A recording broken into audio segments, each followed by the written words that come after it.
Hey, good morning. This is Pete Pardo with Sea of Tranquility. We're here with another of our series of rants. Today is Friday, June the 2nd. Everybody's hopefully getting ready for the weekend here. It's Friday. Thank God it's Friday. Today we're going to talk about kind of a phenomenon that's been going on in the music scene for quite some time now, actually, but it just seems all the more kind of large and looming today than it has been in years. What I'm talking about is all the great music that's coming out of Sweden. Now, if you follow the Sea of Tranquility website, you obviously know that our cast of writers have been raving about Swedish bands for as long as I can remember. And, whether it be, all the different forms of metal or kind of classic retro 70s style hard rock or even prog, this shit's just happening in Sweden. We keep saying it's like, what's in the water over there? Because, like, I'm sorry, there's no offense to the U.S. or the U.K. or Germany or, Norway or Finland or, wherever, Australia. There's a good music scene happening there. Okay, there's great music happening from, all over the globe without question. But if you really look at it, like especially over the last, it goes further than this, but especially over the last 20 years, there's some serious shit coming out of Sweden. There really is. So what we're going to do today is we're going to talk a little bit about just some of the spectacular music that's coming out of this great country and why it's so cool. And I'm going to list a lot of names today. In fact, I've even got my little cheat sheet because there's so much. I wanted to make sure I give a lot of these bands mention. But we'll kind of look at some of the different genres and some of the great music that's been coming out of Sweden over the last like couple decades.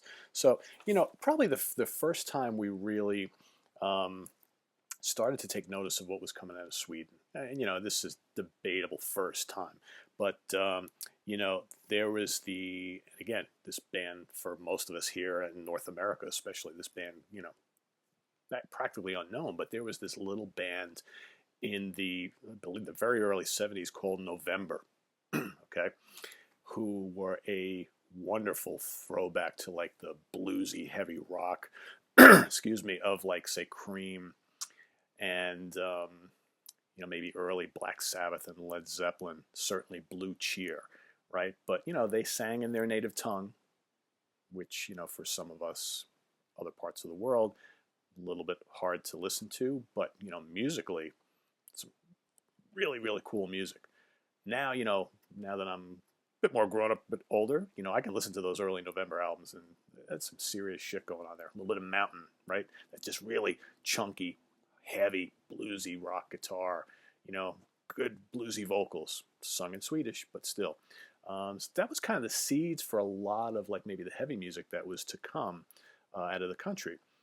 Then you kind of move into the 80s and you got Yngwie Malmsteen, all right, bursting on the scene.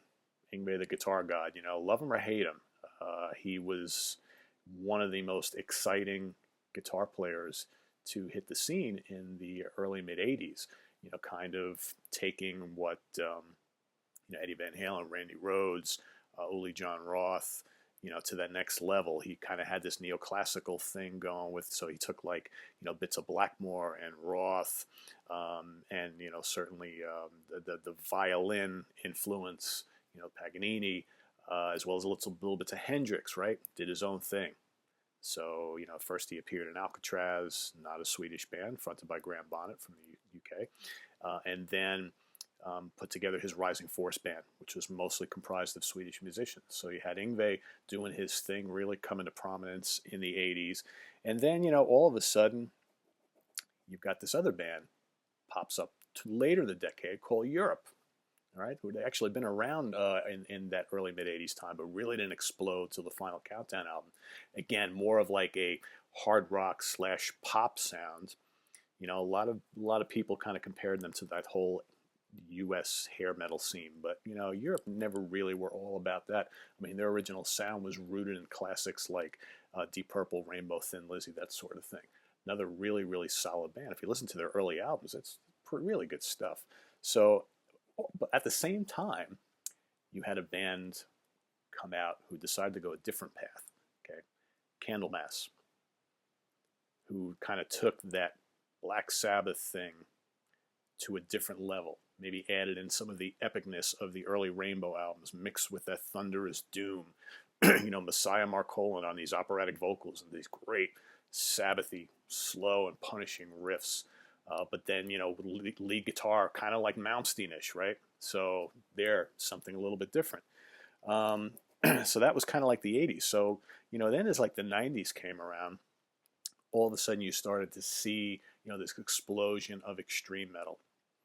So all of a sudden you have bands like, and let's see, I'm going to find them here on my list. So, mid 90s, Arch Enemy, Opeth, Edge of Sanity, Soilwork, At the Gates, Dark Tranquillity, In Flames, okay? Some of them different. So here, the death metals, melodic death metal. So you got Dark Tranquillity, In Flames. Flames have changed a bit over the years, but they're at their roots, they were a wonderful melodic death metal band. At the Gates, those first two albums of theirs, legendary. Probably started the whole thing, and then Soilwork kind of came a few years later, kind of doing the same thing. Eventually they morphed into more of like somewhat of a melodic death metal band, but more of like a metalcore band.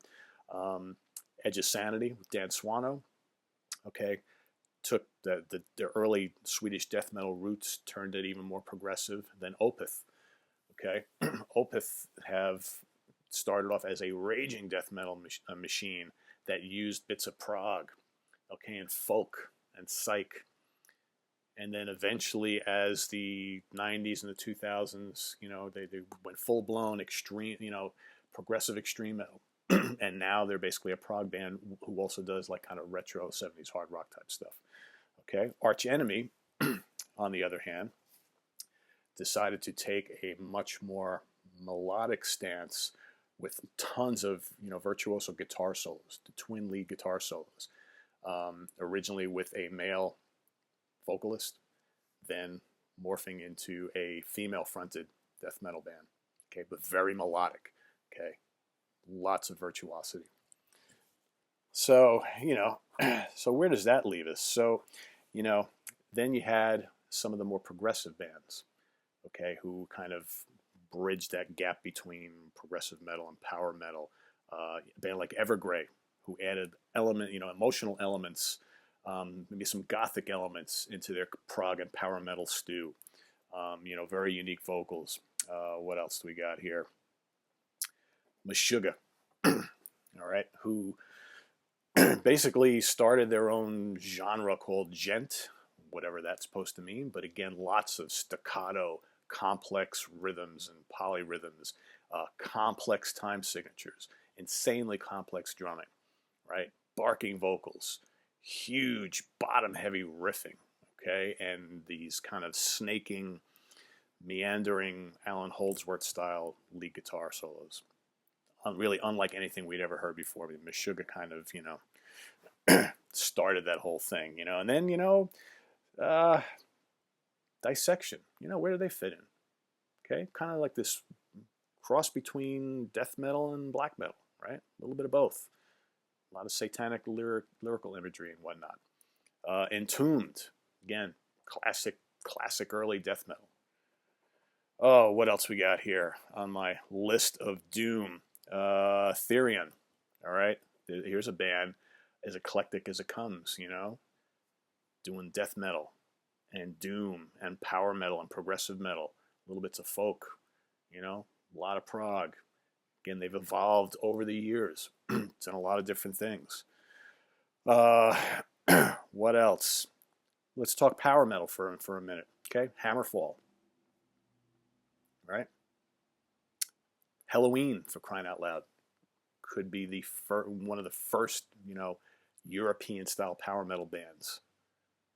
Okay, basically started it all there. Hammerfall right along with them. Gamma Ray, all right? What else we got here? Progressive metal, Scar Symmetry, okay?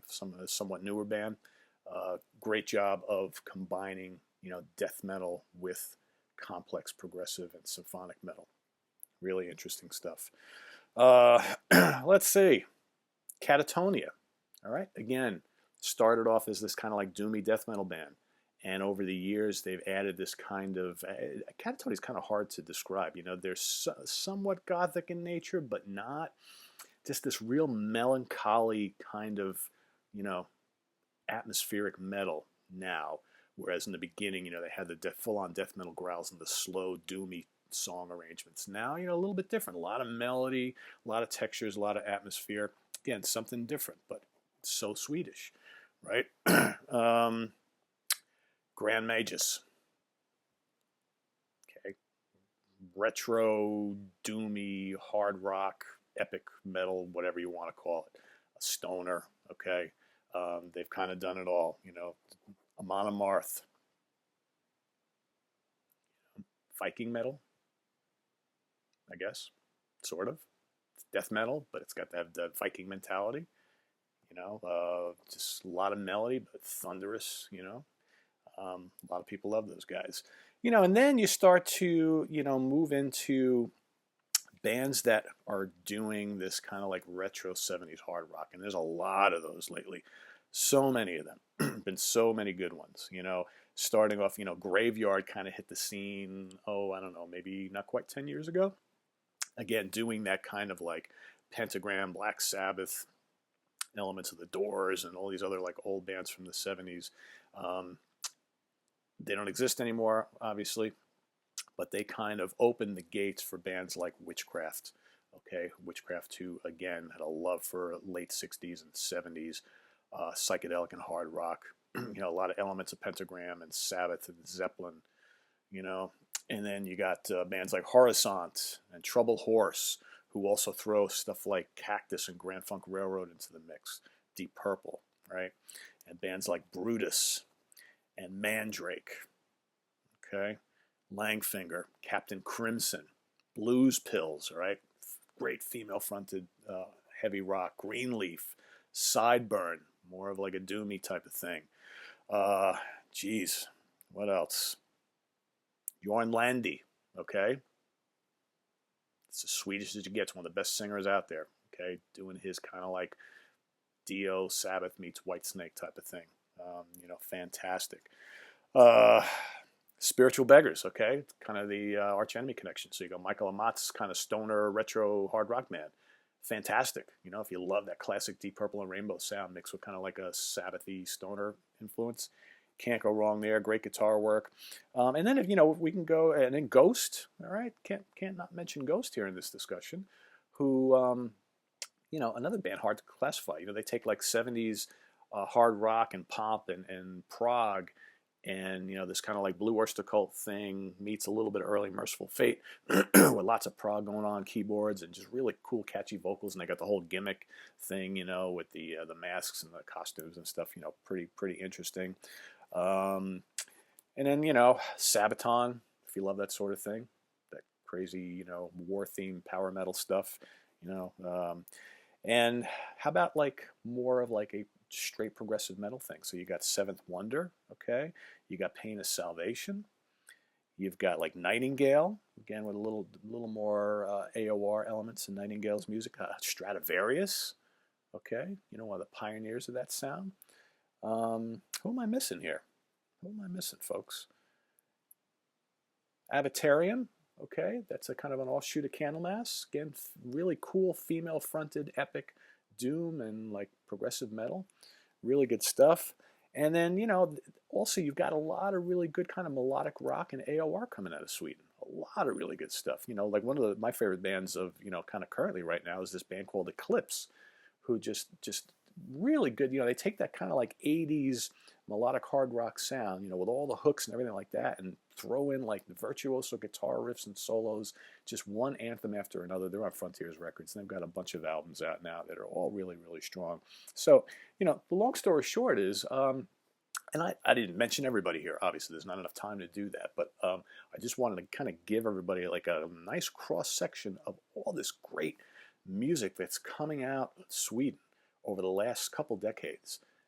All these different styles, all these different formats. And it's just like, you know, I don't see any other country that's kind of delivering that same quality as consistently as been coming out of Sweden. over the last 30 years. So again, you might disagree, and again, I'm not trying to discount what's coming out of other countries because, like I said, there's fantastic music coming out of the U.S. and the U.K. and Germany and all over the place, Japan. There's great music everywhere. But for my money, and this is just my opinion, for my money, the shit that's been coming out of Sweden is just top notch, and it's a lot of these bands are the ones that I kind of reach back to more often than some others. Out of this list I named off here, it's like like Opeth. I've been listening to Opeth now for going on 20 years. It's like they continue to captivate me. Who's not into Ghost these days? Who hasn't been into Arch Enemy? Evergrey. Just so many. I didn't even mention Astral Doors, another really good Swedish band. The progressive bands, and certainly these death metal. Dark Tranquillity is still kicking ass today. Yngwie's still out there touring. Europe is still making good records. Candlemass still killing it. You can say what you want about what's happened to In Flames and Soilwork, but you look at Meshuggah. Christ, what a machine they still are, right? And all these like hard rock, heavy rock bands, like Witchcraft and Horizont and Troubled Horse. Brutus, Mandrake. These guys are putting out killer albums, just killer albums. Already in the last couple months, I've been raving about the latest Troubled Horse and Horizont. Just can't beat them. Last year, the Witchcraft was one of my favorites of the year. So just I'm telling you, Sweden's where it's at. Sweden's where it's at these days, guys. So anyway, that's my take on the Swedish scene. Hope you enjoyed it, and we'll see you next time. We got some interesting rants coming up. We're going to talk about ticket prices and how ridiculous they are, and all sorts of other stuff in the months and weeks to come. So till then, take care. We'll see you next time. Visit us on the web at www.seatranquility.org. We're here on YouTube, Facebook, Twitter, and you know where to find us, covering all the best in all forms of metal, progressive rock, jazz, fusion, hard rock, classic rock. We do it all. Take care.